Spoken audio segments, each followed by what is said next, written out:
सीखो अकेले जीना सीख जाता है इंसान जब उसे पता लग जाता है कि अब साथ देने वाला कोई नहीं है। अकेले होना और अकेले रोना कई बार इंसान को बहुत मजबूत बना देता है। हो सके तो अकेले रहना सीख लो, जिस पर आप सबसे ज्यादा निर्भर रहेंगे वही सबसे ज्यादा आपको दर्द भी देगा। अकेले चलना सीख लो।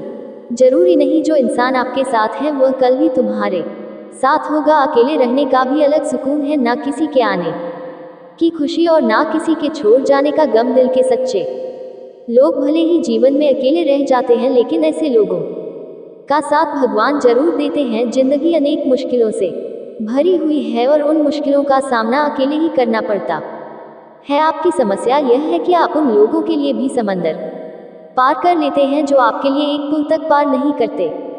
अपमान करके दुश्मन बनाने से अच्छा है प्यार करके दोस्त बनाना। पतझड़ हुए बिना पेड़ पर नए पत्ते नहीं आते, ठीक उसी तरह कठिनाई और संघर्ष के बिना इंसान के अच्छे दिन भी नहीं आते। आपकी राय बहुत जरूरी है, नहीं तो आप खामोश रहेंगे और लोग अपनी मनमानी करते। मूर्ख इंसान अपना तो नुकसान करता ही है, लेकिन जो उसकी मदद करता है उसका भी नुकसान करता है। कहते हैं कि धर्म पैसों से बढ़कर होता है, लेकिन मंदिर में जल्दी दर्शन करने के लिए अधिक पैसे देने पड़ते हैं। क्या आपने कभी सोचा है कि बदले जमाने के साथ लोगों का रहन सहन तो बदल ही रहा है, साथ ही जीने का तरीका भी बदल रहा है। आज कई लोग ऐसे हैं जो या तो किसी मजबूरी में, नौकरी इत्यादि के कारण अकेले रहते हैं, तो कुछ लोग ऐसे भी हैं जो बिना किसी मजबूरी के अपनी मर्जी से अकेले रहना पसंद करते हैं। अपने काम को सच्ची लगन से अकेले ही करते रहते हैं। जो लोग अपनी मर्जी से अकेले रहते हैं उनमें तो बहुत कुछ बुनियादी गुण होते हैं। ऐसे लोग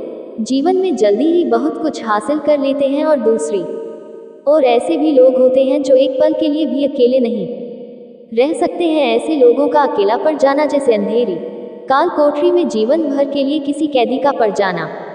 फिर ऐसे लोग इस भागदौड़ भरी जिंदगी में उलझ जाते हैं, क्योंकि इनको अकेले रहना पसंद ही नहीं, खुद के लिए समय ही नहीं, खुद के कामों के लिए समय ही नहीं। फिर ऐसे लोग ये सोच के पछताते हैं कि काश इस भागदौड़ भरी जिंदगी से दूर होकर खुद के लिए समय निकाल होता तो आज ऐसे दिन नहीं आते। पर अकेले रहना हर किसी के लिए वाकई आसान काम नहीं है, और अकेले रहने का यह मतलब भी नहीं है कि हम अपने घर वालों, परिवार, रिश्तों, नातों, मित्रों से दूर रहे। अकेले रहने की भी एक कला होती है जो आगे हम इस कहानी के माध्यम से समझने की कोशिश करेंगे। हम कैसे एकांत में रहकर अपने काम को, सम्मान को, अपनी प्रतिष्ठा को, अपने उज्जवल भविष्य को कैसे आगे बढ़ा सकते हैं। हम अकेले रहने के उन 7 अमूल्य गुणों के बारे में भी जान लेंगे, तो आप अंत तक इस वीडियो को जरूर देखें। एक व्यक्ति एक गुरुवर के पास आया और बोला, गुरुदेव, मेरे दुख का कारण क्या है। वे गुरुवर बहुत ही बड़े आत्मज्ञानी थे। गुरुवर ने कहा, अपने आप को चीजों से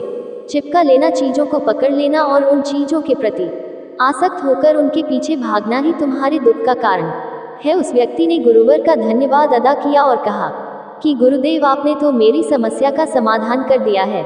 उस व्यक्ति ने कहा कि मैं इतने दिनों से अपनी समस्या का समाधान चाहता था, आपका धन्यवाद गुरुदेव। ये कहकर वह व्यक्ति वहां से जाने लगा। गुरु ने कहा कि पूरी बात तो सुन लो। उस व्यक्ति ने कहा, नहीं गुरुदेव, आपका इशारा मिल गया है, बस वही काफी है, और समझदार को इशारा ही काफी होता है। 1 महीने बाद वह व्यक्ति फिर से गुरुवर के पास आया। इस बार उस व्यक्ति का हाल बहुत बुरा था, वह बहुत दुखी था और सीधे गुरु के चरणों में गिर गया और कहा, गुरुदेव, आपने जो कहा था मैंने ऐसे ही किया, पर मुझे सुख नहीं मिला, मुझे तो और दुख मिल रहा है। गुरुवर ने उस व्यक्ति से पूछा, तुमने ऐसा क्या किया। उस व्यक्ति ने कहा, मुझे अपने परिवार वालों से, मित्र, रिश्तेदारों से दुख मिल रहा था, तो मैंने उन्हें छोड़ दिया और छोड़कर चला गया। 2-4 दिन तक तो मुझे बहुत अच्छा लग रहा था, परंतु धीरे धीरे मुझे उनकी याद आने लगी। अपने माता पिता, अपनी पत्नी, अपने बच्चे याद आने लगे, रिश्तेदार, यहाँ तक कि अपने शत्रु भी मुझे याद आने लगे। इतना दुख तो मैंने उनके पास रहकर भी नहीं जाना था, जितना कि उनसे दूर होकर दुखी हो गया हूँ। इसलिए आज मैं घर वापस जाने के लिए निकला था और आपके पास आ पहुंचा। आपने मुझे इतनी गलत सलाह क्यों दी गुरुदेव। गुरुवर मुस्कुराए और गुरुवर ने कहा कि तुम परिवार को छोड़ भागे, मित्रों, रिश्तेदार, यहाँ तक कि छात्रों को भी छोड़कर भागे, पर यह तुम्हारी गलतफहमी थी कि तुम छोड़कर भाग रहे हो। वास्तव में तो तुम उन्हें लेकर भाग रहे थे। व्यक्ति ने कहा, पर गुरुदेव, मैं तो किसी को अपने साथ नहीं लाया। गुरुवर ने कहा कि जो चीजें हमें दुख देती है वह कहीं बाहर नहीं होती, यहाँ तक कि जो हमें सुख देती है वह भी बाहर नहीं होती। यह सब परिवार वाले, रिश्तेदार, मित्र, शत्रु यहाँ कहाँ बसते हैं? ये सब हमारे मन में बसते हैं। और जब तुम भागे तो तुम अपने मन को साथ लेकर भागे, और तुम्हारे मन में ये सब तुम्हारे साथ भागे तो तुम इनसे दूर कहीं नहीं गए। जब जो चीजें मन में बसी हो और वह आसपास हो तो वह जो दुख देती है वह हमें बहुत लगता है, पर वह बहुत कम होता है। और जब हम और चीजों से दूर हो जाते हैं यानी छोड़कर भाग जाते हैं, तब मन उन चीजों को पाने के लिए फिर से प्रयास करने लगता है, और तभी हर चीजें बहुत ज्यादा दुख देती हैं जैसे तुम्हें हो रहा है। व्यक्ति ने कहा, तो गुरुदेव मैं क्या करूं? चीजों के साथ रहूं तो दुख, चीजों को छोड़कर जाऊं तो दुख क्या? मैंने सिर्फ दुख उठाने के लिए ही जन्म लिया है। गुरुवर जोर से हंस लगे और कहने लगे, यह बात बिल्कुल सत्य है। यहाँ सब सिर्फ दुख उठाने के लिए ही जन्म लेते हैं, पर यह भी सत्य है कि इन दोनों के पर सुख है और उन सुखों के पार दुख है, फिर सुख और फिर दुख। जिन चीजों में हमें सुख नजर आता है वह हमें दुख देती है, और जिनमें दुख नजर आता है वही सुख का कारण बन जाती है। उस व्यक्ति ने कहा, गुरुदेव क्या इन सुख दुख के माया जाल से बाहर निकलने का कोई रास्ता नहीं है? गुरुवर ने कहा, रास्ता तो है। अगर तुम इसी दुनिया में रहना चाहते हो, इन सब के साथ रहना चाहते हो, तो तुम्हें एक काम करना होगा। तुम ऐसे ही रहो जैसे कि तुम इस दुनिया में अकेले हो, सबके साथ रहो पर अकेले रहो। उस व्यक्ति ने कहा, पर गुरुदेव ऐसा कैसे हो सकता है? गुरुवर उस व्यक्ति को एक जगह पर ले गए जहां एक मेला लगा था और वहां बहुत भीड़ थी। गुरुवर ने कहा, देखो अपने आसपास, यहाँ किसी को जानते हो क्या? वह व्यक्ति ने कहा, नहीं गुरुदेव, यहाँ तो कोई भी मेरी जान पहचान वाला नहीं है। गुरुवर ने कहा, क्या तुम यहाँ अकेले हो? व्यक्ति बोला, हाँ गुरुदेव, बिल्कुल अकेला हूँ। गुरुवर ने कहा, नहीं, तुम्हारे मन में कुछ चल रहा है, तुम अकेले नहीं हो। फिर उस व्यक्ति ने कहा, हाँ, मैं जल्द से जल्द अपने घर जाना चाहता हूँ, अपनी पत्नी से, अपने बच्चों से, अपने माता पिता से मिलना चाहता हूँ और अपने मित्रों से मिलना चाहता हूँ, वही मेरे मन में चल रहा है। गुरुवर ने कहा, अब ये सब भूलकर आंखें बंद कर लो और अपना पूरा ध्यान यहाँ होने वाली आवाज़ों पर लगा।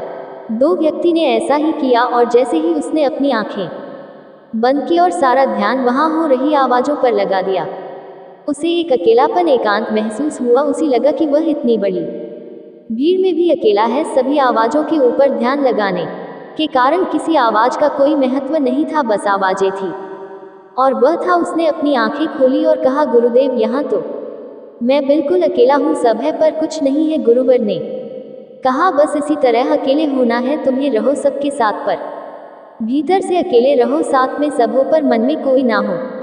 जिसने इस तरह से अकेला रहना सीख लिया उसे कभी जीवन में दुख नहीं होता, उसे चीजें दुख नहीं देती, वह हर चीज में आनंद की प्राप्ति करता है। गुरुवर ने आगे कहा, महान सफलताएं अकेलेपन से ही शुरू होती है, अकेलापन ही हमें उनसे मिल आता है। अपने अकेलेपन को नकारात्मक मत समझना, बल्कि उसे एकांत समझकर खुद को जानने का प्रयास करो। जब तुम्हें एकांत पसंद आने लगे तब इसका मतलब ये होगा कि तुम्हारा वास्तविक वजूद तुमसे मिलना चाहता है, इसलिए अपने इसी कांत प्रेम का सम्मान करो। गुरुवर बोले, मैं तुम्हें ऐसी 7 खूबियों के बारे में बताता हूँ जो अकेले रहने वाले लोगों में पाई जाती है और उन्हें दूसरों से अलग और बेहतर बनाती है। गुरुवर ने कहना शुरू किया, पहली खूबी जो एकांत में रहने वाले लोगों में पाई जाती है वह ये है कि ऐसे लोग दूसरों की तुलना में खुद के प्रति ज़्यादा जागरूक होते हैं। वह खुद के स्वभाव और आचरण के बारे में ज़्यादा गहराई से जानते हैं। ऐसा इसलिए होता है क्योंकि जब हम अकेले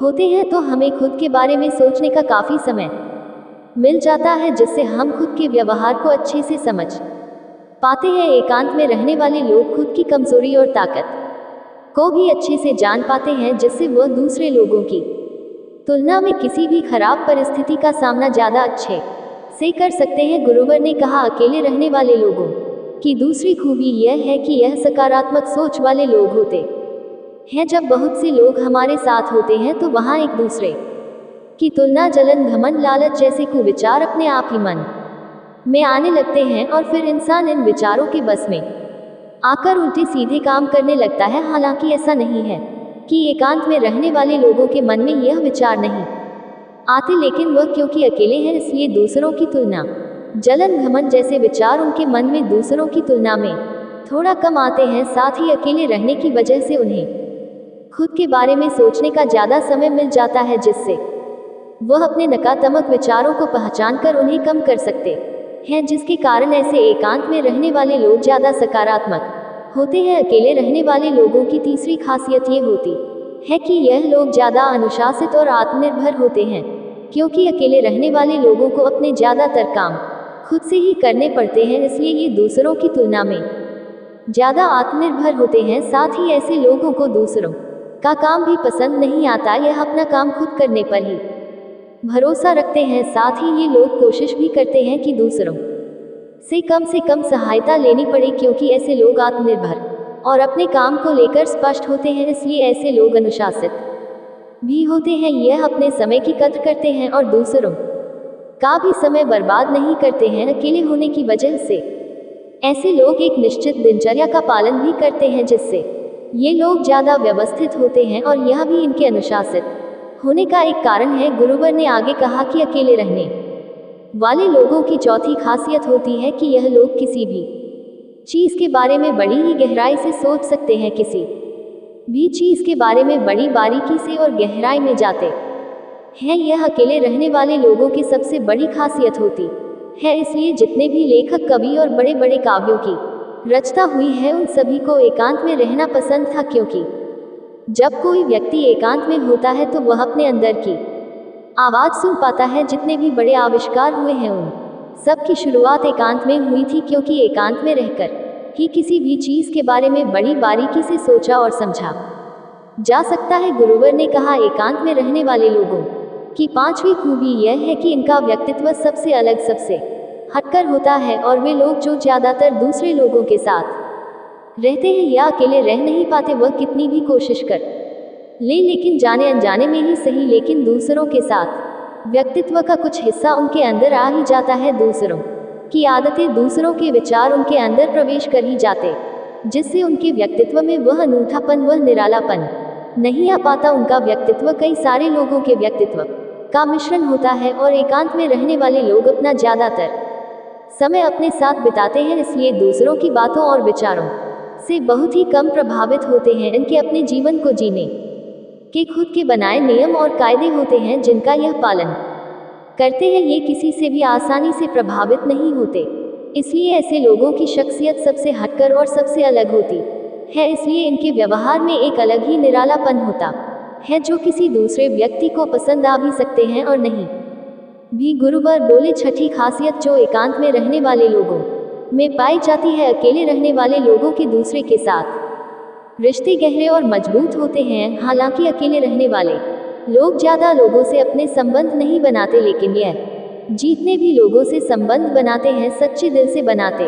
हैं। ऐसे लोगों के बहुत ही कम दोस्त होते हैं, लेकिन जितने भी होते हैं, यह उनसे अपनी दोस्ती पूरी ईमानदारी से निभाने की कोशिश करते हैं। अक्सर लोगों को ये लगता है कि एकांत में रहने वाले लोग बहुत कम बात करते हैं, लेकिन उनसे पूछिए, जिनसे ये दिल से जुड़े होते हैं, उनसे कितनी बातें करते हैं। ऐसे लोग इन्हें अपना मान लेते हैं और वो इनके सामने अपनी पूरी दिल की बात रख देते हैं। अकेले रहने वाले लोग बहुत ही कम लोगों के साथ संबंध तो रखते हैं, लेकिन ज़रूरत पड़ने पर वह अपनी तरफ से पूरी मदद करने के लिए भी तैयार रहते हैं। इसलिए इनके रिश्ते कम लोगों से तो होते हैं, लेकिन जिनके भी साथ होते हैं बहुत मजबूत होते हैं। सातवीं खासियत ही होती है कि अकेले रहने वाले लोग मानसिक तौर पर और भावनात्मक रूप से बहुत मजबूत होते हैं, क्योंकि उन्हें पता होता है कि अगर आज कोई समस्या उनके ऊपर आ जाती है तो उन्हें अकेले ही उस समस्या से निपटना पड़ेगा।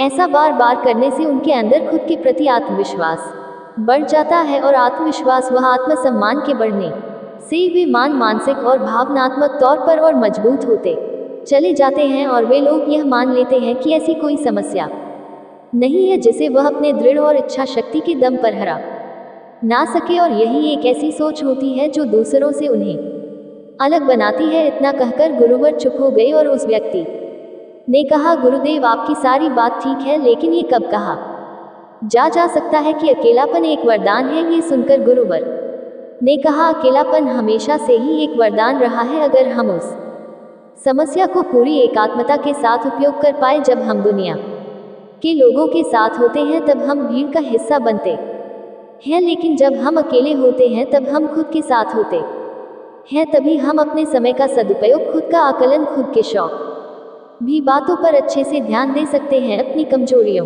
पर भी काबू पा सकते हैं, या ऐसा कह सकते हैं कि सच में अच्छाई की राह और इंसानियत की मंजिल भी पा सकते हैं। उस व्यक्ति को गुरुवर की बात समझ आए और वह गुरु का धन्यवाद कर अपने घर चला जाता है। इससे हम इतना तो समझे कि जिन जिन चीजों को हम पाना चाहते हैं वह तब तक हमें दुख देती है जब तक कि हम उसे पाना ले, और जब हम उसे पा लेते हैं तब वह फिर से हमें दुख देती है कि वह कहीं हमसे छूट ना जाए, और जब वह हमसे छूट जाती है तब वह फिर से हमें दुख देती है, उसके जाने का दुख जो बहुत गहरा होता है। जीवन भर हम एक चीज को पकड़ते हैं, फिर दूसरी चीज को पकड़ते हैं, फिर तीसरी चीज को पकड़ते हैं और पीछे की चीजों को विदा करते रहते हैं। इसी तरह हम सुख को पकड़ते हुए दुख को पकड़ते ही चलते हैं। पर जिस व्यक्ति ने अकेला रहना सीख लिया तो वह परिवार में, समाज में सब कुछ करते हुए आनंद की प्राप्ति करते रहते हैं, सारे कार्यों को पूरा करते हुए सुख से जीता है और जीवन को आनंद से व्यतीत करता है। दोस्तों, इस वीडियो में बस इतना ही। आशा करते हैं कि आपको इससे बहुत कुछ सीखने को मिला होगा। मिलते हैं आपको अगली संगीत